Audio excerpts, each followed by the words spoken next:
Hello and welcome to this overview of the version 3 update for the MPS portal.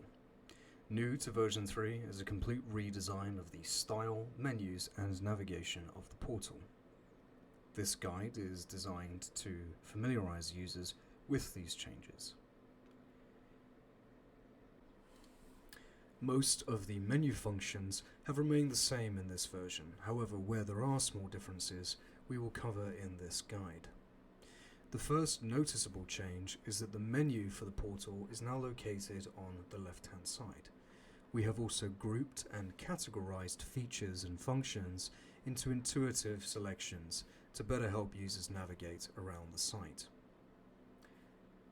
There are additional features in version 3, such as our stock system, which we will cover in another guide. Let's begin with navigation. The way in which you can navigate between your customer groups on the portal is largely the same, but can now be found under this icon for the group filter at the top. The tree view should be familiar to you.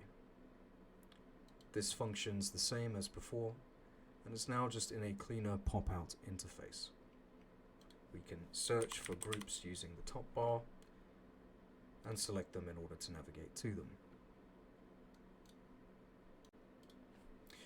The Smart Device Search has been moved more centrally in the top bar, and as with the previous version, we can use this search to find specific device values such as IP address, and by selecting our device from this drop-down, it will take us to the group and the device.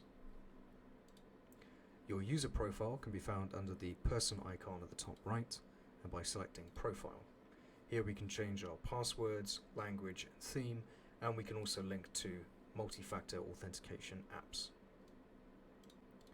You may have noticed that we have a different dashboard in this video, and that is what we call the Fleet Summary. Dashboards can be found under the first menu option. Select Traditional for the standard dashboard and Fleet Summary for our new dashboard. This will be updated over time with additional customization options, such as being able to add new graphs and infographics to better customize your overview of your portal. As I mentioned previously, we've reorganized our menus to make them friendlier for users to navigate around the portal. You can simply select features directly from the left-hand side menu now. For example, we can select Environmental, which will give us the options on which parts of this feature we'd like to use. Power management for our smart plugs, and environmental monitoring for items such as CO2 sensors. We'll now look at some of the changes between the previous version of the portal and the new version, and some of the most important menu options for day-to-day management of the portal.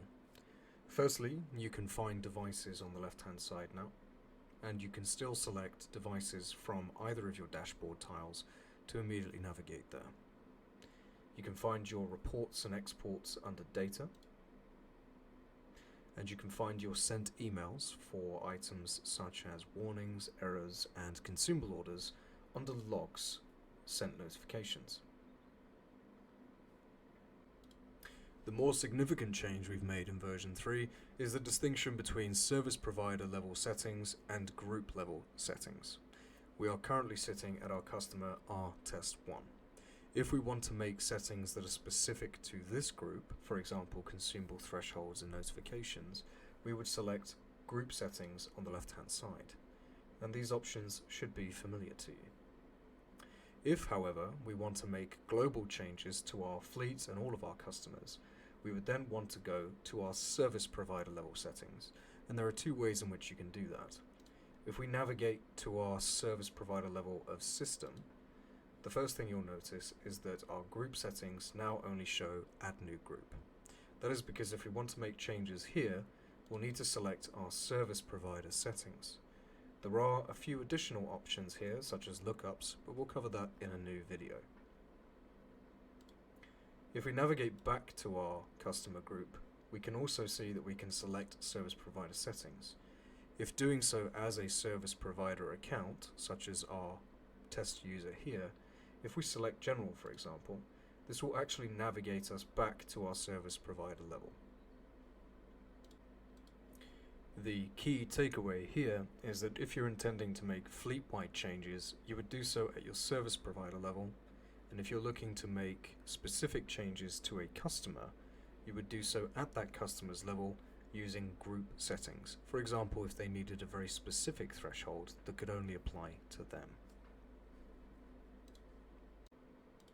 We have also updated our settings pages and menu views across the portal in this new style for ease of use, and it is also friendly to mobile and tablet users. Some of the views on the portal, such as the device view, are yet to be updated, but they will be post-release of the version 3 portal. If we take notifications and actions as an example, we can see the new method of adding items to the portal. If we select New, we can see where we can add the information for our new notification. Importantly, when making edits or creating a new item, you will need to hit Save before closing on the right-hand side and returning to the previous screen.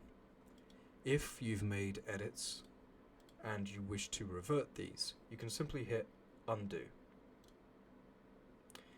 If we make changes but we do not save, or you simply wish to close and exit and forego creating the item, you can hit Close, at which point you'll be asked to confirm whether you wish to discard these changes.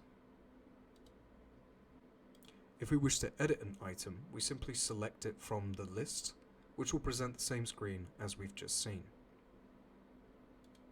This is the standard format and will be consistent across all settings pages on the portal moving forward. To finish off our video, I'll go through a standard process of creating a new group and a new agent just to familiarize you with visually how that looks in this new version of the portal. At our service provider level, I'll select Group Settings and then Add New Group.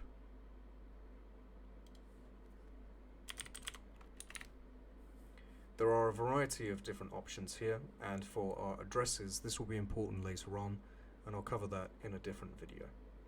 If I hit Save and go to Group, that'll take me there directly. You'll now notice that we've swapped to Group Settings on the left-hand side and no longer Service Provider Settings. If I select Scan Settings, this is where we can create our new agent. As with the notifications and actions we looked at before, we'll need to hit New at the top.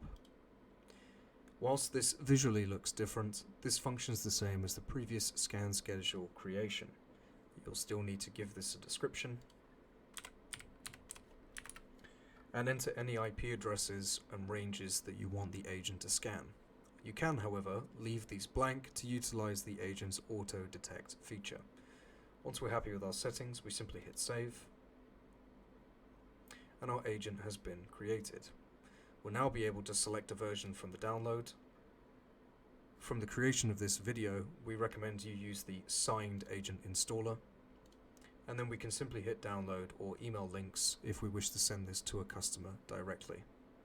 At which point the wizard for the agent remains the same as it does on version 2 currently, and so the steps forward are the same.